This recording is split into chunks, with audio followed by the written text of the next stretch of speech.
My name is Willie Chinyamurindi.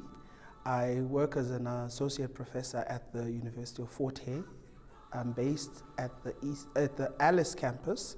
I stay in East London and I also teach a little bit on the East London campus. I am in the Department of Business Management, so I predominantly teach human resources management, strategic management at undergrad, honors levels, and recently we've just had a PhD program approved, so we are also starting a new PhD program, and that's a new added role for me. CISA is an amazing platform that I attended my first CISA last year, and I felt liberated because I could have a voice, and my work can also be showcased. But importantly, it's the networking. There are different people who are doing great things that you get to meet, and some people who you've just met in the journal articles, but you get to see them face to face and interact with them. My background actually is in industrial psychology, but then somewhere down the line I also went into strategic management, and I've had the greatest of opportunity to now fuse psychology with management practices. I mean, if you look at the people who are managing businesses, they are psychological beings, or sociological beings if you like as well. So it's not just about the quest for profit, if you like, but it's more also the quest of understanding the people who are driving that quest for profit as human beings, operating in a capitalist system, I guess, which makes them also think differently. But also just to remind them that they also have a responsibility to understand our humanness, to say we are human beings, and that's the nice part about the work I do, that I get to fuse these different pockets of fields of study that I've managed to be engaged in the last couple of years. I'd like to take you back and tell you how I have been taught psychology. I've been taught psychology from the prism of a Western viewpoint, which is purely positivist, testing variable A and variable B, proving based on objective generation of objective data. And so much of my undergraduate training, I had to learn about the work of Donald Super, Holland, you name all these people who've had an influence in the field of psychology, particularly vocational psychology, which is my interest. Over the years, and then something happened, my Damascus moment, if you like. I had the privilege of studying for a PhD in the United Kingdom, and I had it all planned. I was going to adopt the very same methods that I've been taught in getting this PhD. And at my first defense, I was told by one of my supervisors that it's like I'm just hearing another American speaking. Where is the distinctive African voice in your work? And that really challenged me. And then I requested time out just to go and focus on a few things. And they allowed me time out. And then I went to the University of South Africa. And I started just talking to people, and I grew into liking the idea of telling stories, which some people believe is a very natural African thing. So I started adopting a narrative inquiry in trying to understand complexity around career issues, particularly in previously disadvantaged communities. So in coming to your question, for me, African psychology is about visiting those values that make us who we are as Africans and not being ashamed of them and making them come out through the work that we do. And that for me is a telling part, because for the longest period of my time as a student and an academic, I shied away from telling that story because of how I was trained. As a supervisor, I try not to trap my student into thinking certain methods are superior than others.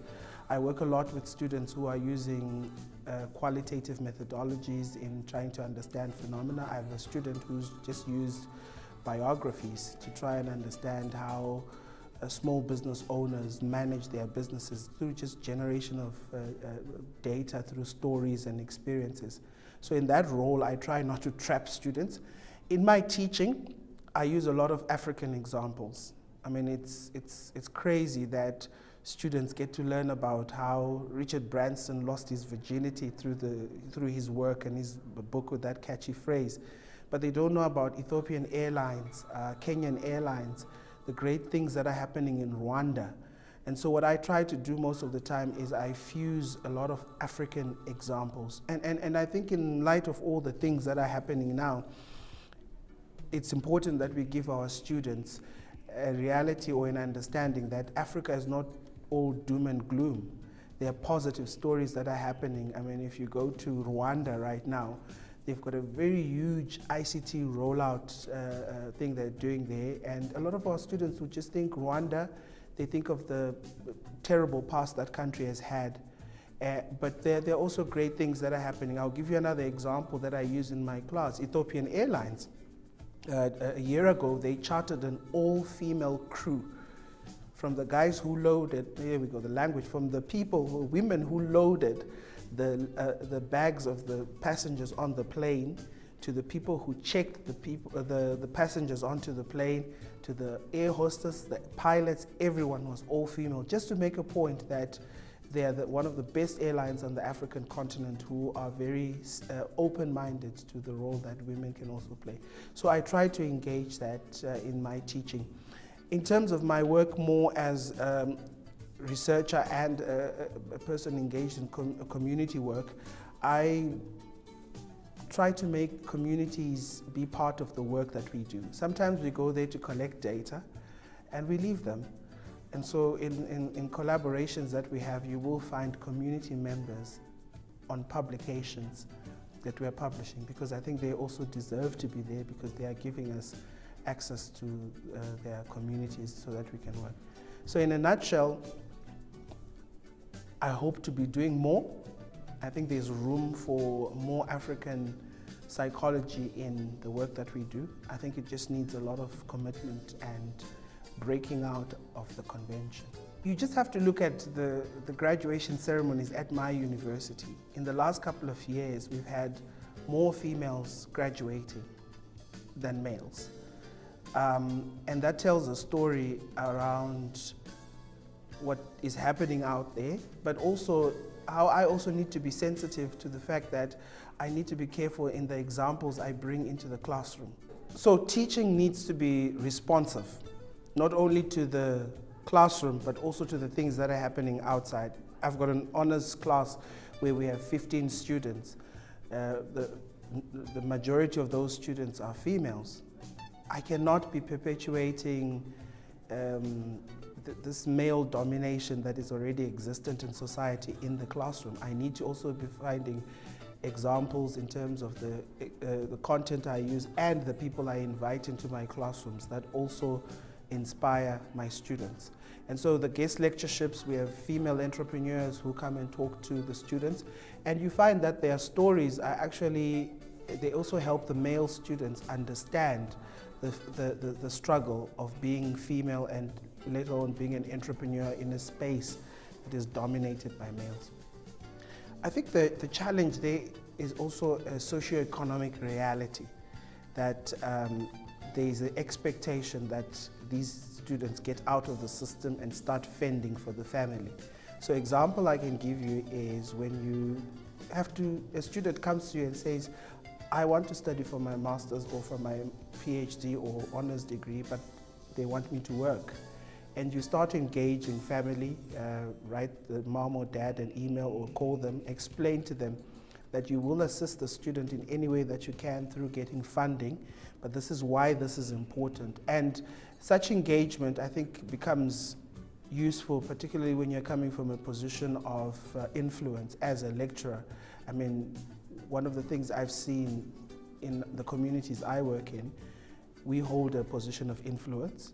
Graduation ceremonies are always the best for me because I get to meet the parents of the students, and the amount of respect they have for us as lecturers. It's also an opportunity that we also engage to actually say there's benefit and opportunity for your child thinking these types of career paths in helping them advance what they do. I must say it's not always easy, because some will also think of it as I'm speaking from a point of privilege, because I am sorted, I've got a job, they probably don't.